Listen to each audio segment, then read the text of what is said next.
Black building come into view with a grey dome roof. This is home to the Mary Rose, King Henry VIII's flagship. 19th of July, 1545, to sail from Portsmouth as lead ship, and not attacked by the French invasion.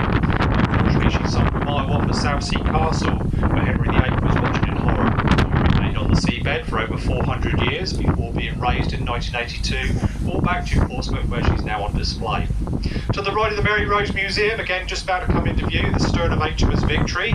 As she does so, you'll notice on the back end she's still flying the right-hand side. She's still a commissioned warship. She's still part of our Royal Naval Fleet. In fact, the oldest warship in the world today. On the back of Victory, you'll see 3 sets of windows. The middle windows, they're the Nelson's cabins at the Battle of Trafalgar.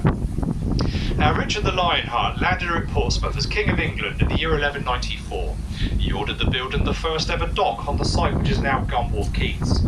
King John, Richard's brother, he turned this into a principal naval port in the year 1212. Only a flimsy affair though, few mud walls, rickety jetties, got washed away many times over the years due to violent storms. The original docks on your right here, the plans were laid down in the reign of King Henry V, but was never ever built in his lifetime. He ran out of money.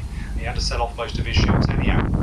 It was Henry VIII that actually established the first permanent naval dockyard here in Portsmouth. He ordered the building of the first ever dry dock in the year 1498. Now he is often seen as the founder of the Royal Navy, as he commissioned the first ever ships which had an offensive role, rather than just transport for the army in those days. So Mary Rose can be considered as England's first ever warship. She was actually built here in Portsmouth in the year 1510. The corner of the quay on your right, this is known as the north corner. This is as far as Portsmouth Naval Dockyard used to go. As we round this corner, all the quays coming up on your right were all extended during Victorian times.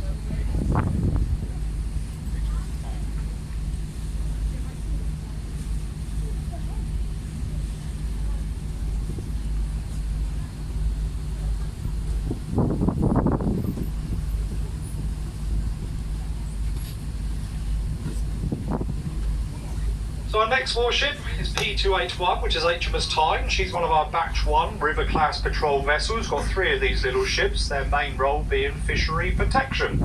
Ahead of Tyne, along the quay wall, you'll see D37, which is HMS Duncan, one of our Type 45 destroyers. We've got 6 of these destroyers built at a cost of £1 billion each.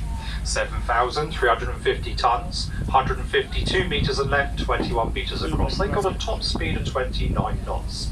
HMS Duncan, named after an Admiral Duncan, born in Dundee in 1731.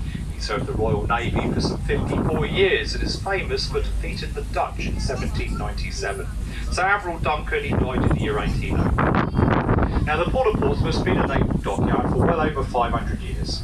As we go on our tour today, you'll be looking around 3 miles of continuous naval quay. The quay wall ahead at the moment, you'll probably see some of the black gates. They've got the yellow handrails along the tops.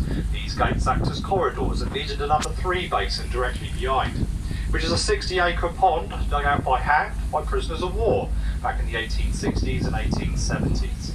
They can also use these corridors as dry docks if required.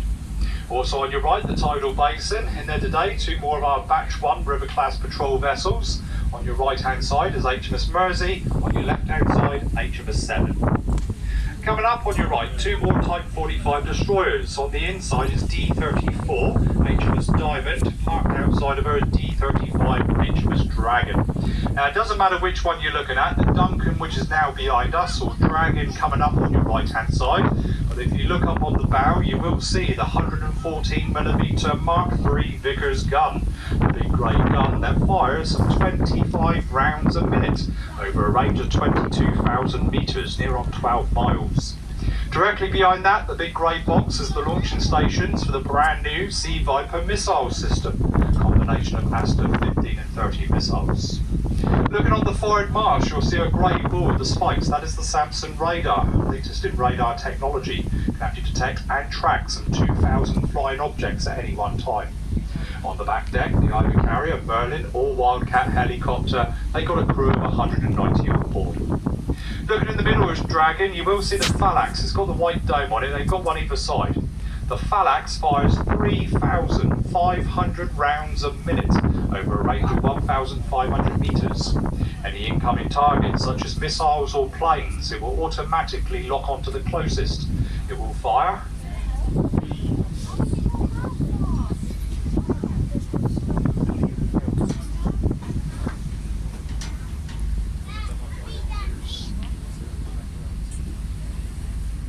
So as we make our way round the second corner into what's known as Fountain Lake, the next warship on your right will be F-78, which is HMS Kent.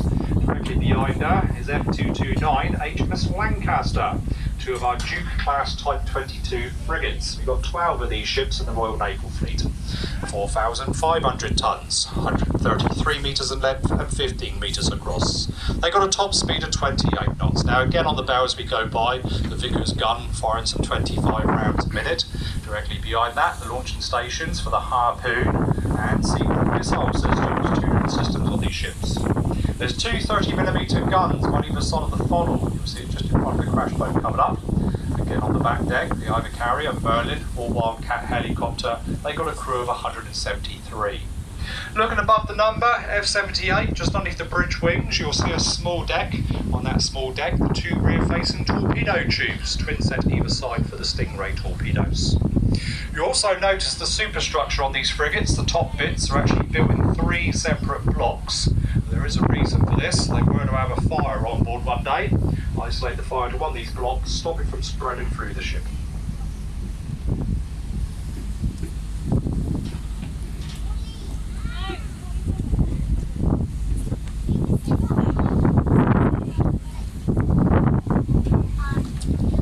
Now as you pass the bow of Lancaster, tide is a little bit low, but if you're up on the top deck here, if you look across the quay on your right, you'll get some views of number 3 basin.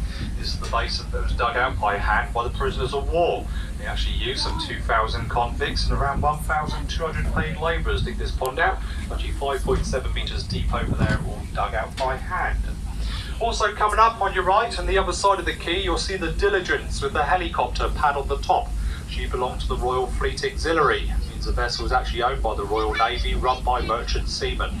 Diligence was known as a submarine repair vessel, basically a very large floating workshop. No longer required, so she's actually in Portsmouth awaiting her fate. No doubt the MOD trying to flog her off to a foreign navy, and she could go back to her commercial company. So that's how she started life. She actually started life as a cross-channel freight ferry. In the corner here we have the SD Victoria. She belongs to a company called Serco Denham. Does quite a lot of work for the MOD, and her official title is Seagoing Buoy Replenishment Vessel. Now this is the end of the Royal Naval Dockyard on your right. We're just about to do our turn. As we do so, ahead of us, soon to be on your right, is the commercial port. Now they mainly deal with fruit here. Fruit from all around the world arrives in Portsmouth. Fife and Geese, they import bananas. In fact, 60% of all the bananas eaten in the UK arrive here in Portsmouth. When they come over here, they're stored in the brown blue sheds you'll see on the quay, which are known as cooler sheds.